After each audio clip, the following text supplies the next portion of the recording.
Title: Mom, that's the man from my dreams, the little girl whispered at the cafe, and the CEO froze in shock.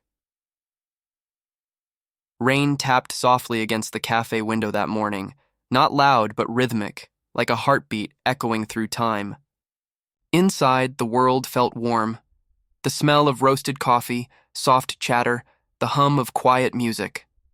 A mother sat by the window with her daughter, a small, bright-eyed girl with curls that framed her face like sunlight. The mother smiled, distracted by her phone. The girl, though, stared across the cafe. Her hand froze mid-air, her cookie untouched, her lips parted. And then, in a whisper only her mother could hear, she said, "Mom, that's the man from my dream." Before I tell you what happened next, like, comment, share, and subscribe to Kindness Valley. Tell me where you're watching from. The mother blinked, confused, then turned. By the corner table, a man in a navy blue suit sat alone. Tall, composed. A quiet authority surrounded him. His eyes, sharp, distant, cold like glass polished too long. He was signing something on his tablet, contracts perhaps. You could tell even from afar that this man wasn't ordinary. That man was Ethan Rowe, the youngest self-made CEO in the city. A millionaire whose face was often on magazine covers, but rarely seen smiling in real life. The mother chuckled nervously. "Sweetheart, it's just someone who looks like him," she whispered. But her daughter shook her head. "No, Mom. It's him. The one from the dream. He was crying there." The words lingered. Crying there. The mother frowned slightly, glancing again. The CEO didn't look like someone who could cry. He looked unbreakable. But the little girl kept staring, eyes wide, like she was remembering something sacred. Minutes passed, and then something happened. The man looked up. His gaze drifted lazily at first until it met the child's. In that second, his pen stopped moving. He froze. The world around him blurred. The faint laughter, the ringing cups, the conversations, gone. All he saw was her face. And something inside him broke. He blinked hard, setting down his pen, as though the air had suddenly become too heavy to breathe. His chest tightened. His hands trembled, just slightly, but enough for the coffee in his cup to ripple. The mother, feeling awkward, smiled politely and turned away. Turned, but the girl didn't. She tilted her head, that same innocent curiosity only children possess, and whispered again, "He's the one, Mom. The one who gave me the flower." The mother looked at her daughter, startled. "What flower?"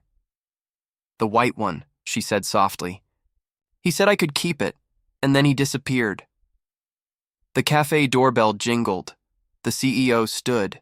His assistant behind him was already stacking papers, preparing to leave. But Ethan didn't move toward the exit. He moved toward them. The girl smiled. The mother froze. He stopped by their table. His voice was deep, steady, but there was something broken underneath it. "I'm sorry. Have we met before?" The mother shook her head. "No, I don't think so."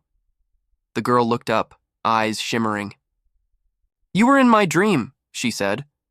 For a second, the CEO almost smiled, but it wasn't mockery. It was recognition. He looked down, and his throat tightened. "Your dream?" She nodded. "You were standing in a garden. You had a flower in your hand. You looked sad. I told you not to cry. You said, 'Thank you.'" The cafe fell silent. Even the barista seemed to stop mid-pour. Ethan blinked fast, stepping back like he'd seen a ghost. His lips parted. No words came. How could she know? He had been in a garden 2 years ago, holding a white flower for his daughter's grave. She had been 7, the same age as this girl. He turned his face away, but his eyes glistened. The room felt smaller now, air thick with memory. He knelt beside the table, his voice breaking. What was your name, sweetheart? Lila, the girl said, smiling softly. Lila. He nodded, as if committing it to memory. His hand trembled as he reached for the small flower in the cafe vase. A white tulip. He offered it to her. Keep it, he whispered. She took it gently, the way only children handle fragile things, and smiled. Thank you. He froze. The same words, the same tone. The mother watched, realizing she was witnessing something sacred, something that defied logic, yet felt deeply human. For a long moment, no one spoke. Just quiet breathing, heartbeats, and the soft hum of the world outside. Ethan stood slowly, nodding once. You reminded me, he said softly, that kindness can travel farther than we ever imagine. He left quietly, no cameras, no entourage, no trace. Just a napkin left behind with his signature and one small note. For Lila, may every dream remind us we're still connected. When they left the cafe, the mother noticed her daughter still clutching the flower, its white petals glowing in the sunlight. Later that evening, when she tucked Lila into bed, the little girl whispered, He's smiling now, Mom. The man from my dream. The mother smiled through tears. Yes, sweetheart.